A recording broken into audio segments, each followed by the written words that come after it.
Engkau telah memilih kami untuk dicintai, dikasihi, diampuni, dan diselamatkan. Bukan kami yang memilih Engkau, tapi Engkau yang memilih kami. Amin. Kami bersyukur ya Tuhan, bahwa ketika Engkau mencintai kami, maka tidak ada yang dapat memisahkan cintamu daripada kami, Tuhan. Maut, pemerintah, penguasa, makhluk apapun tidak akan dapat memisahkan kami dari kasih-Mu. Terima kasih ya Tuhan. Dan Roh Kudus, kami bersyukur bahwa Tuhan telah mencurahkan kasih-Nya ke dalam kami melalui Roh Kudus yang sekarang tinggal di dalam kami. Di dalam nama Tuhan Yesus kami sambut firman-Mu. Dan semua yang percaya katakan Amin. Amin.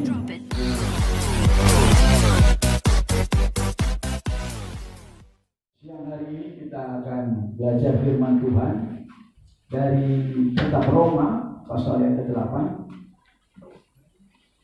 Kisah yang sangat luar biasa, yaitu tentang kebenaran bahwa Allah itu baik. Dia sangat baik dan Dia ada di pihak kita, dan tidak pernah Dia ada di pihak lawan kita. Tidak pernah. Dia itu sangat baik dan Dia selalu ada di pihak kita. Dia tidak pernah meninggalkan kita, apalagi menjadi lawan kita. Tidak pernah. Ketika kita menerima Kristus sebagai Tuhan dan Juru Selamat kita, maka kita menjadi anaknya yang disucikan, dikuduskan, dibenarkan. Ketika Yesus bangkit dari antara orang mati, kebangkitannya itu untuk memberikan kepada kita kebenaran yang tidak akan pernah berubah. Kita dibenarkan, disucikan, dikuduskan, menjadi umat kepunyaannya. Dan ketika Tuhan memutuskan untuk menerima kita menjadi anaknya, maka keputusannya itu tidak pernah berubah. Dia bukan seperti manusia yang bisa berubah kalau melihat sesuatu lain. Ya. Kalau orang itu baik sama kita, kita jadi baik sama dia. Begitu dia jahat sama kita, kita berubah. Tetapi Tuhan nggak begitu. Ya. Ketika kita masih berdosa, Dia sudah mengasihi kita. Dan ketika kita hidup di dalam masih banyak kelemahan, jatuh bangun, terus Dia nggak bilang, ya percuma aku pilih kamu, aku salah. Udah gitu, sekarang hiduplah sendiri, aku tinggalin kamu, aku cari yang lain. Nggak pernah Tuhan begitu. Ketika Dia menyatakan bahwa engkau adalah umatku yang kucintai, yang kusayang, yang kutebus dengan darahku, dengan darah anakku yang tunggal Yesus Kristus, maka sejak hari itu Tuhan menyatakan, aku ada di pihakmu sampai kapanpun, aku tidak akan pernah menjadi lawanmu. Haleluya. Kebenaran ini harusnya membuat kita tidak akan pernah bisa dikalahkan oleh siapapun. Kalau Tuhan di pihak saudara, siapa yang bisa melawan Tuhan? Ya nggak ada. Ya. Siapa yang bisa mengalahkan orang-orang yang telah dipilih oleh Tuhan? Tidak ada. Mari kita baca ya ayatnya dalam Roma pasal 8 ayat 31 sampai dengan ayat yang ke-37. Kita baca berganti-gantian. Saya baca yang ganjil dan saudara baca yang genap ya. Sebab itu apakah yang akan kita katakan tentang semuanya itu? Jika Allah di pihak kita, siapa yang akan melawan kita? Ia yang tidak menyayangkan anaknya sendiri, tetapi menyerahkannya bagi kita yang semua. Bagaimanakah mungkin Ia tidak mengaruniakan segala sesuatu kepada kita bersama-sama dengan Dia? Siapakah yang akan menggugat, mendakwa orang-orang pilihan Allah? Allah yang membenarkan mereka. Siapa yang akan menghukum mereka? Kristus Yesus yang telah mati, bahkan lebih lagi telah bangkit, yang juga duduk di sebelah kanan Allah, yang malah menjadi pembela bagi kita. Siapakah yang akan memisahkan kita dari kasih Kristus? Penindasan, kesesakan, penganiayaan, kelaparan, ketelanjangan, bahaya, atau pedang?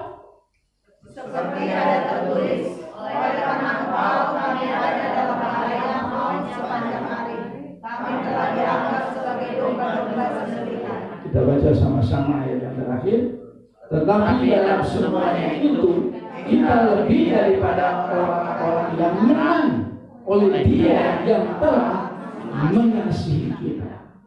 Saudara, posisinya kita ada di dunia ini, kita selalu dalam bahaya maut. Ya, dikatakan di ayat yang ke-36, oleh karena engkau kami ada dalam bahaya maut berapa? Sepanjang hari. Setiap hari saudara ada dalam situasi menghadapi bahaya. Bisa ada kecelakaan, bisa ada anak sakit, bisa ada suami dipecat, bisa ada istri yang mungkin meninggalkan saudara, bisa ada mungkin perusahaan yang menggugat saudara, bisa ada mungkin tetangga yang mau bunuh saudara, apa saja bisa terjadi karena kita tinggal di dunia yang sudah jatuh dalam dosa. Amin. Saudara tidak peduli dunia ini boleh hancur, boleh dikuasai sama pedang, boleh dikuasai sama kuasa kegelapan, tetapi saudara tahu ada satu pribadi yang ada di pihak saudara. Haleluya. Jika Allah di pihak kamu, siapa yang bisa mengalahkan? Amin. Maka Yesus bilang, jangan kamu khawatir tentang apapun, tetapi percayalah kepadaku karena aku sudah mengalahkan maut. Apalagi? Musuh iblis semuanya sudah dikalahkan. Bahkan Yesus katakan, kalau kamu punya iman kepadaku, maka iman yang kamu punya itu adalah iman yang mengalahkan dunia. Tuhan memberikan kepada saudara jaminan bahwa saudara kalau percaya, maka kamu bisa mengalahkan dunia.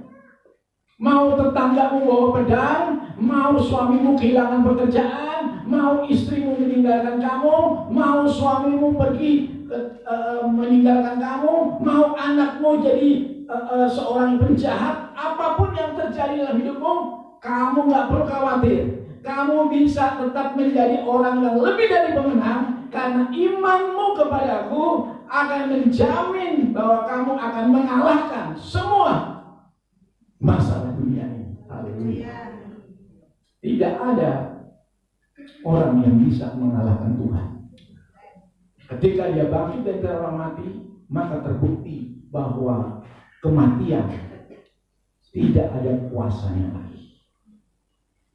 Saudara, kalau Yesus tidak bangkit, maka semua di dunia ini tetap ada di dalam kesia-siaan. Karena apa? Ya ujungnya semua binasa. Ujungnya semua binasa. Mau punya rumah baru, binasa.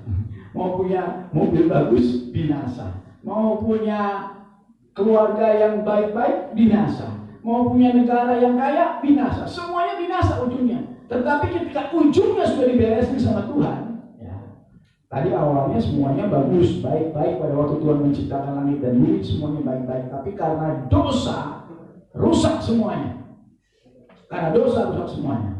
Kemudian setelah dosa, Tuhan kirim hukum Taurat. Dosa dulu apa hukum Taurat dulu? Yang mana? Duluan. Dosa dulu, ya. Setelah dosa, dikirimlah hukum Taurat. Untuk menunjukkan dosa ini begitu parahnya. Untuk menunjukkan bahwa dosa ini begitu menghancurkannya.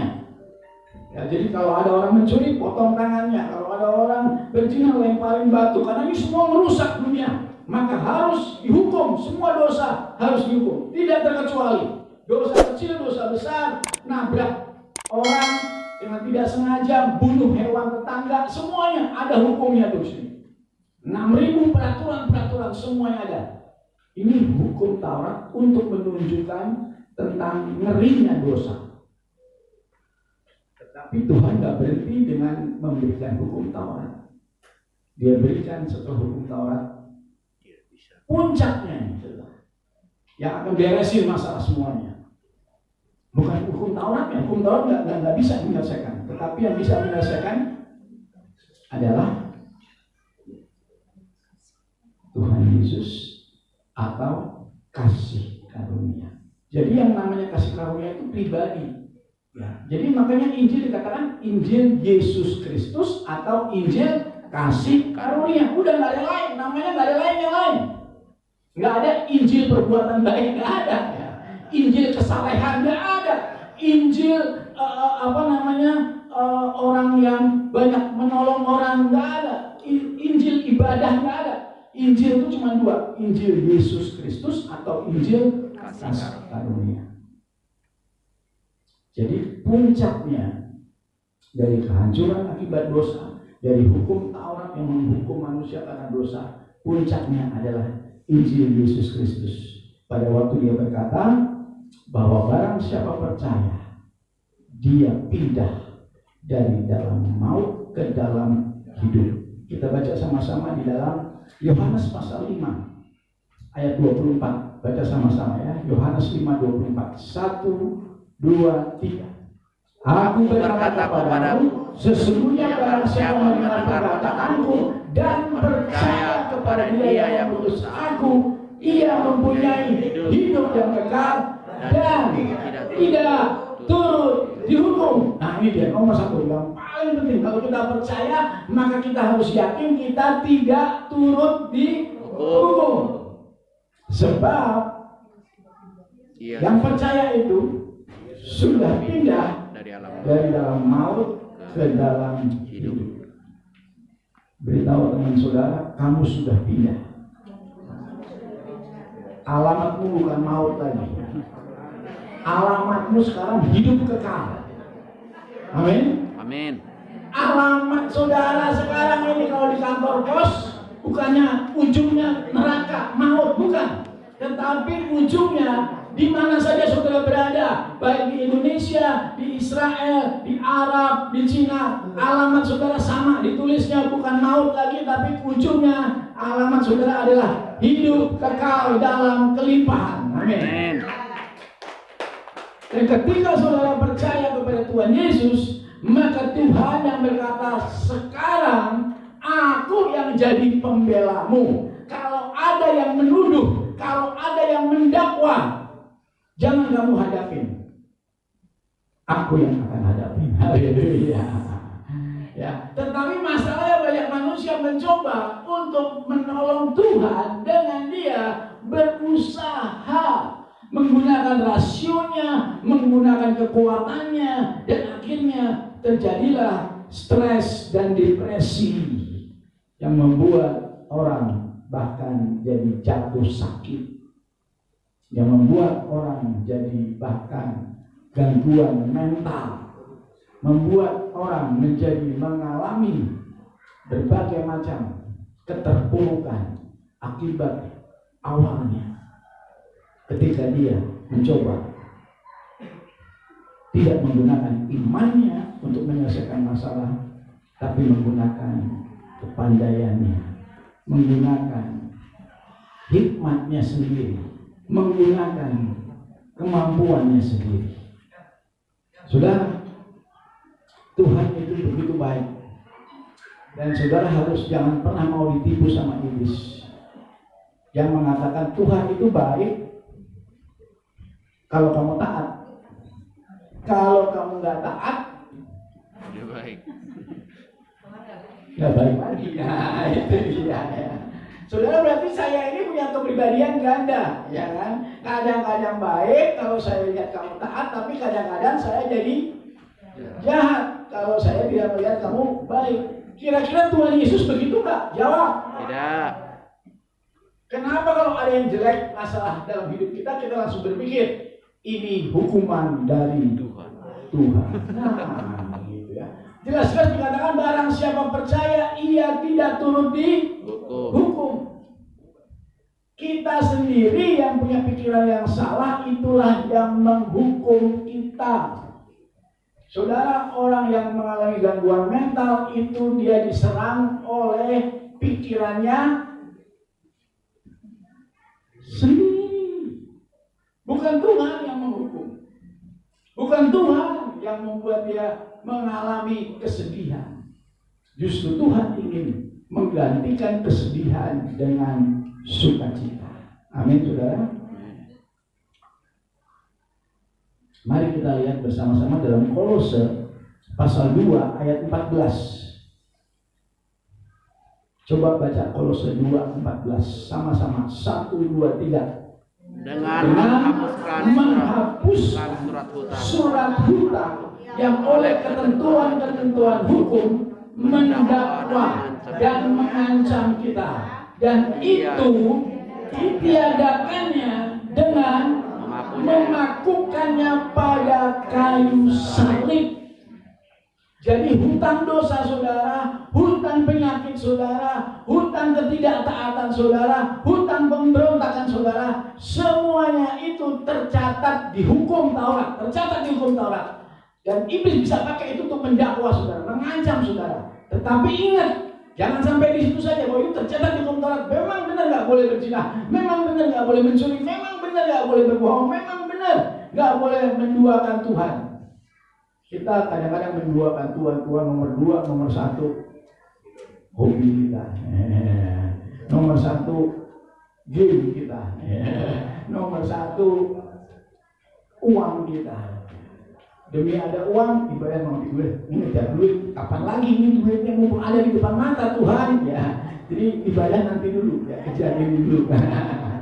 Ini ada di depan mata duitnya, ya kan? Nah, itu kita sudah berbuat seperti itu berkali-kali saudara.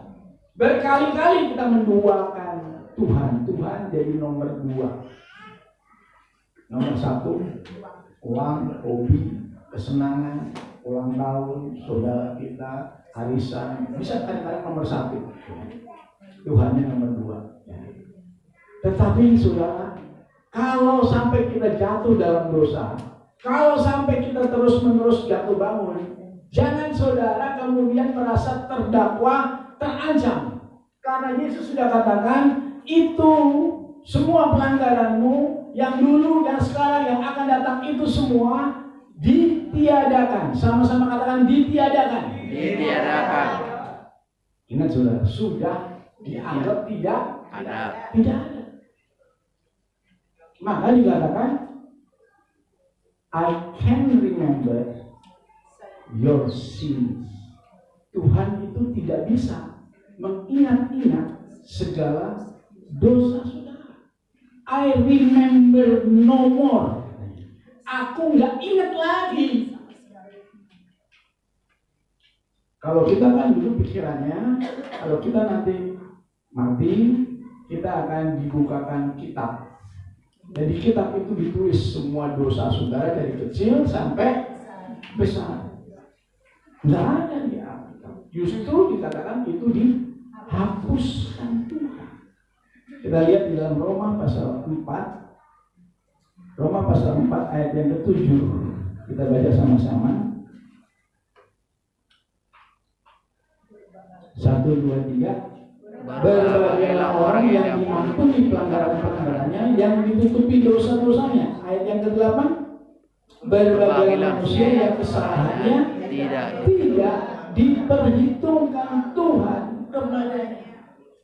Saudara, kalau saudara punya iman kepada Yesus, maka saudara harus tahu Yesus sudah tanggung semuanya. Jangan lagi saudara masih pikir-pikir ada yang ditanggung Yesus, ada yang harus saya tanggung. Nah, itu dia.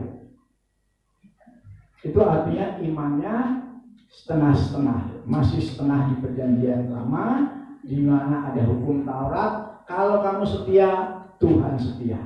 Kamu tidak setia, Tuhan lebih tidak setia lagi. Nah, itu perjanjian lama, saudara ya. Kamu baik, Tuhan kasih banyak. Kamu jahat, potong. Nah, potong tangannya. Kalau kamu main-main sama Tuhan, Tuhan itu serem, menakutkan, keji. Kamu akan dibakar di dalam api yang menyala-nyala. Nah, itu dia. Ya, itu di dalam hukum Taurat, saudara. Memang seperti itu keadaannya. Kalau orang berdosa, upah dosa adalah maut. Tetapi di dalam Kristus, saudara lihat, mana pernah Yesus marah kepada murid-muridnya dan menghina dia? Nggak pernah. Kepada serdadu-serdadu yang meludahi dia marah, dikutuk, nggak pernah. Justru dia berkata, Bapa, ampuni Tuhan, Ampuni orang-orang ini. Jangan ada yang dihukum karena mereka tidak tahu. Itu hatinya Yesus. Belum percaya saja Yesus sudah sayang. Belum percaya orang-orang ini, apalagi setelah mereka percaya kepada Tuhan Yesus. Nggak mungkin Yesus berubah, ya. Jadi Yesus itu adalah firman yang jawabannya hanya dua, ya dan amin. Kalau dia berjanji kepada saudara apa saja, sama-sama katakan apa saja. Apa saja. Asal aku percaya, aku menerimanya. Amin. Semua janji Tuhan buat saudara itu, kalau saudara percaya, saudara pasti akan menerimanya. Kalau saudara percaya Yesus sudah sediakan itu, saudara akan menerimanya. Kalau saudara percaya Yesus sudah berikan kepada saudara kerajaan Allah di dalam diri saudara, saudara akan menerimanya. Amin. Amin. Karena dari dalam hati mengalir kehidupan. Jadi saudara, semua yang saudara butuhkan itu ada disimpan oleh Roh Kudus di dalam hati saudara.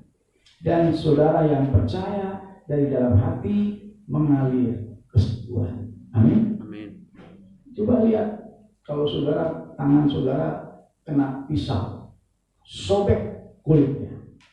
Dari dalam bekerja menyingkirkan semua virus, bakteri, infeksi, dan kemudian semua sel-sel bekerja bersama-sama, kemudian rapat lagi. Semua bekas saudara kena pisau itu bisa rapat lagi tanpa ada yang tolongin. Bisa rapat lagi. Semua luka-luka kita ini dengan sendirinya bisa menyembuhkan. Tetapi saudara kalau bimbang, kalau tidak percaya, maka itulah penghalangnya. Jadi dari dalam hati mengalir kesembuhan. Dari dalam hati mengalir kekayaan. Dari dalam hati mengalir sukacita. Dari dalam hati mengalir semua damai sejahtera. Dari dalam hati. Asal saudara percaya, dari dalam hati mengalir. Amin. Semua yang saudara butuhkan di dunia ini juga sama.